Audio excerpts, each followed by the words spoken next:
الحمد للہ والصلاة والسلام علی رسول اللہ اما بعد۔ امام بخاری کہتے ہیں ہمیں بیان کیا یحییٰ بن بکیر نے، وہ کہتے ہیں ہمیں بیان کیا لیث نے، وہ کہتے ہیں ہمیں بیان کیا یونس نے، وہ کہتے ہیں مجھے خبر دی نافع نے عبداللہ سے رضی اللہ عنہ، بے شک اللہ کے رسول صلی اللہ علیہ وسلم اقبل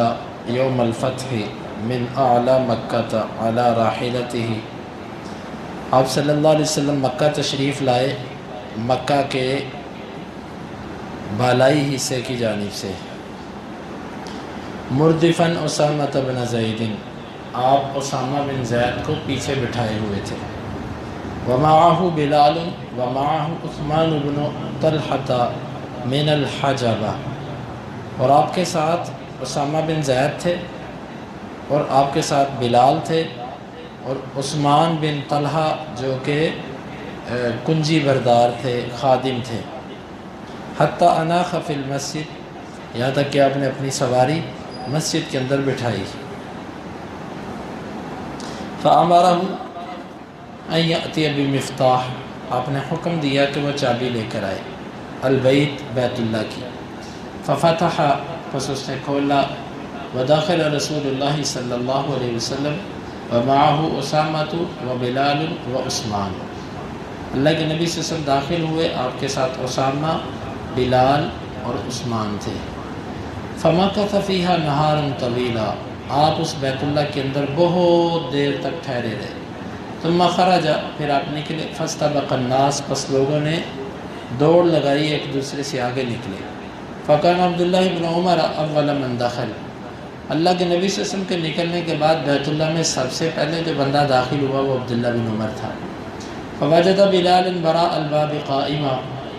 اس نے دیکھا کہ بلال دروازے کے پیچھے ہی کھڑے ہیں، فسألہ، اس ابن عمر نے بلال سے سوال کیا، این صلی رسول اللہ صلی اللہ علیہ وسلم، آپ نے نماز کس طرح پڑھی ہے، کہاں پڑھی ہے نماز، فاشار الی المکان الذی صلی فیہ، اس بلال نے اس جگہ کی طرف اشارہ کیا جس میں آپ نے نماز پڑھی تھی، قال عبداللہ کہتے ہیں فنسیت ان اسألہ کم صلی من سجدۃ، بس یہ میں سوال کرنا بھول گیا کہ آپ نے کتنی رکعت پڑھی تھی۔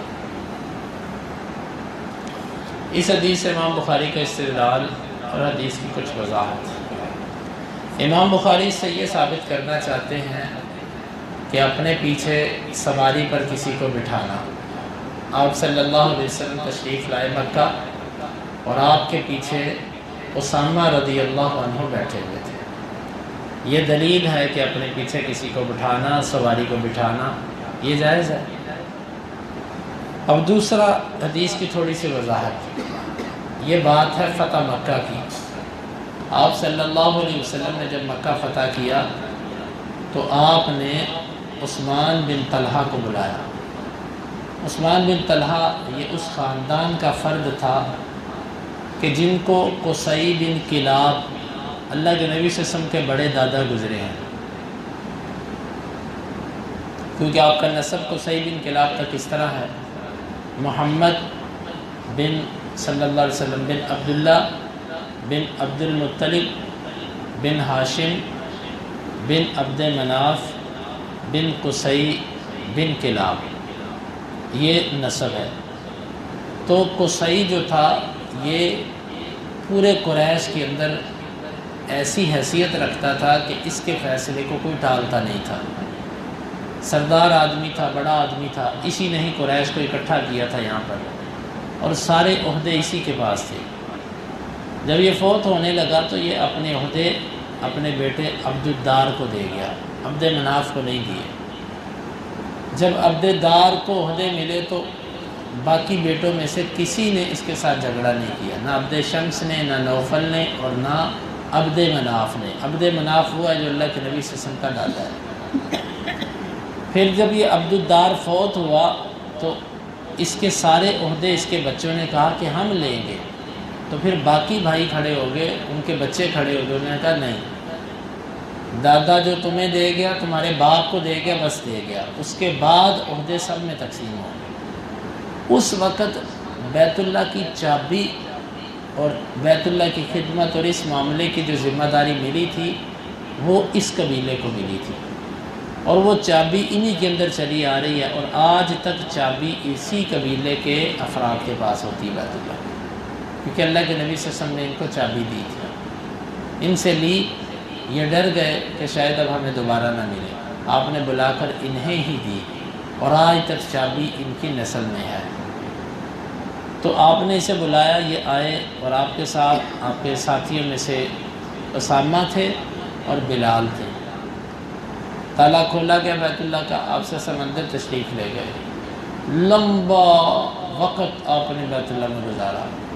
کیا کیا؟ نفل پڑھتے رہے۔ آپ صلی اللہ علیہ وسلم جب نفل سے فارغ ہوئے پھر آپ باہر نکلے، جب باہر نکلے تو لوگ دوڑے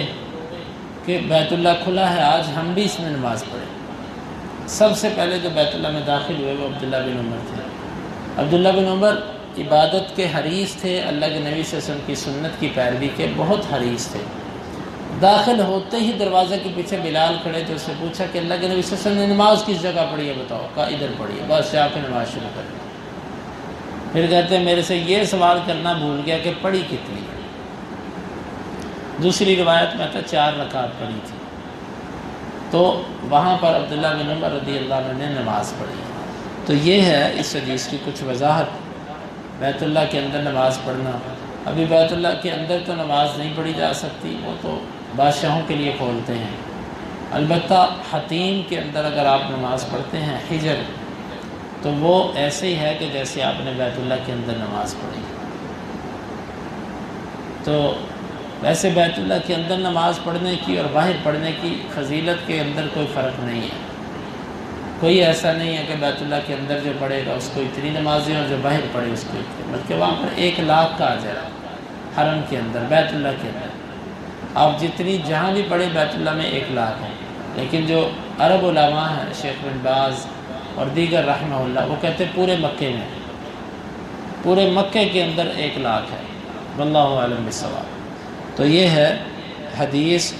اور اللہ کے نبی صلی اللہ علیہ وسلم نے جو بیت اللہ کے اندر نماز پڑھی، اور امام بخاری کا اس سے استدلال۔ اللہ تعالیٰ سے دعا ہے اللہ تعالیٰ ہمیں اس کو سمجھنے کی اور اس کے تقاضوں کو پورا کرنے کی توفیق عطا فرمائے۔